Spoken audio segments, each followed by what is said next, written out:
Pernahkah Anda merasa dunia terlalu bising? Bukan hanya oleh suara klakson atau notifikasi ponsel, tapi juga oleh ekspektasi, komentar, opini, bahkan pikiran Anda sendiri. Saya juga pernah di sana. Dan justru di tengah semua kebisingan itulah, saya mulai menemukan nilai dari keheningan. Bukan keheningan yang kosong, tapi keheningan yang kokoh, yang sadar, yang sengaja dipilih. Stoikisme bagi saya bukan hanya filosofi Yunani kuno, tapi semacam pelatihan mental. Pelatihan untuk menjadikan kepala kita tempat yang nyaman ditinggali, meski dunia di luar sedang kacau. Halo semuanya, kembali lagi bersama saya di Stoic Street. Tapi sebelum kita mulai lebih jauh, tekan tombol subscribe untuk bantu channel ini terus tumbuh.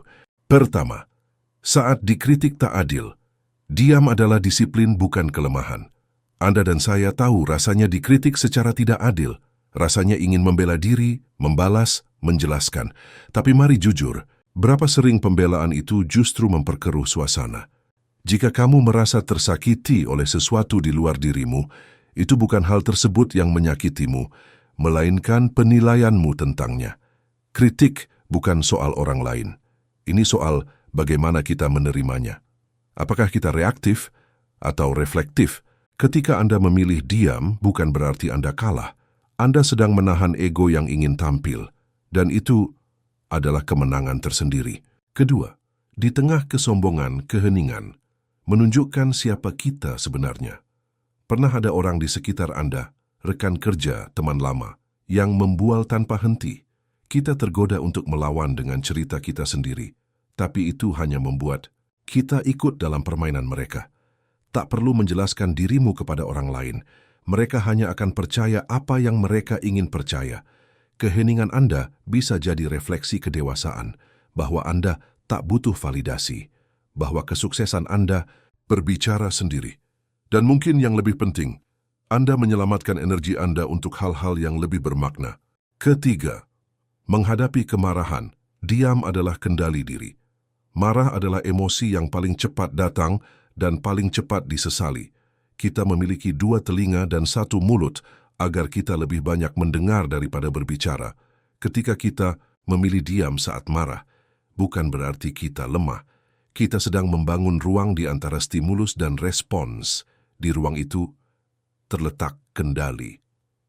Carl Jung pernah menulis bahwa seseorang tidak tercerahkan dengan membayangkan figur cahaya, tetapi dengan membuat kegelapan menjadi sadar. Diam membuat kita sadar, dan kesadaran adalah awal dari penguasaan diri. Keempat, saat diserang rumor, biarkan tindakan yang berbicara. Rumor adalah bayangan. Semakin Anda mencoba mengusirnya, semakin besar ia tampak. Biarkan tindakanmu yang menunjukkan siapa dirimu, bukan reaksi, bukan pembelaan, tapi karakter, integritas, dan ketenangan. Kadang satu-satunya respons yang bijak terhadap kebohongan adalah membiarkannya mati kelaparan. Kelima, dalam rasa kehilangan, diam sebagai ruang penyembuhan. Kehilangan adalah realitas yang tak bisa kita hindari. Orang yang kita cintai, pekerjaan, rencana hidup. Hari yang kita takuti sebagai akhir, sebenarnya adalah awal dari sesuatu yang lain. Keheningan di masa kehilangan bukan berarti kita menyangkal rasa sakit. Kita memberi ruang untuk merasakannya, dan dalam ruang itu kita bisa pulih pelan-pelan. Keenam, saat berhadapan dengan ketidaktahuan, diam adalah kemenangan. Pernah bertemu orang yang bersikukuh walau salah? Saya juga. Tapi debat panjang jarang mengubah pikiran siapapun. Semakin kamu mencoba menjelaskan kebenaran, semakin jauh kamu dari kebenaran itu sendiri. Keheningan Anda bukanlah kekalahan. Itu adalah kemerdekaan dari perdebatan yang tak berguna. Ketujuh, menghadapi ketidakadilan, strategi bukan emosi. Nelson Mandela, meski bukan stoik, menghidupkan prinsip stoikisme dengan ketenangan dan tekadnya. Dia tidak membalas dendam. Dia membalas ketidakadilan dengan fokus, keteguhan, dan nilai. Nietzsche menulis, dia yang memiliki alasan mengapa yang cukup kuat dapat menanggung hampir semua bagaimana.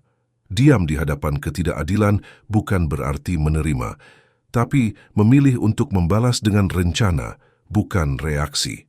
Kedelapan, menghadapi penghinaan, kendali adalah segalanya. Seperti yang diingatkan oleh Epictetus, jika seseorang menghina Anda dan Anda tersinggung, ketahuilah, bukan kata-kata mereka yang menyakiti Anda, tapi bagaimana Anda memilih untuk menafsirkannya. Dia memberi kita ruang untuk memilih makna, dan ketika Anda bisa tersenyum saat dihina, itu adalah bukti bahwa Anda tidak lagi dikendalikan oleh dunia luar. Filsafat Stoik tidak mengajarkan kita untuk membisu. Ia mengajarkan kita untuk berbicara dengan bijak dan diam dengan sengaja. Diam ketika dilakukan dengan kesadaran adalah tindakan, bukan pasif tapi aktif, bukan lemah tapi kuat. Diam adalah lautan tempat semua sungai kebijaksanaan bermuara. Jadi hari ini, saya mengajak Anda dan saya sendiri untuk melatih satu hal, berdiam dengan maksud, dengan kesadaran, dengan kendali. Sebelum Anda beranjak dari video ini, saya ingin menitipkan ini pada Anda. Luangkan 5 menit keheningan sadar setiap hari, tanpa ponsel, tanpa gangguan. Tetap diam jika perlu, tapi pastikan diam Anda punya nilai. Dan tulis di kolom komentar, situasi apa yang paling sulit Anda hadapi dengan diam. Jika video ini memberi nilai, klik subscribe, karena ini bukan akhir, tapi awal dari perjalanan stoik kita. Terima kasih sudah menonton. Sampai jumpa di video berikutnya.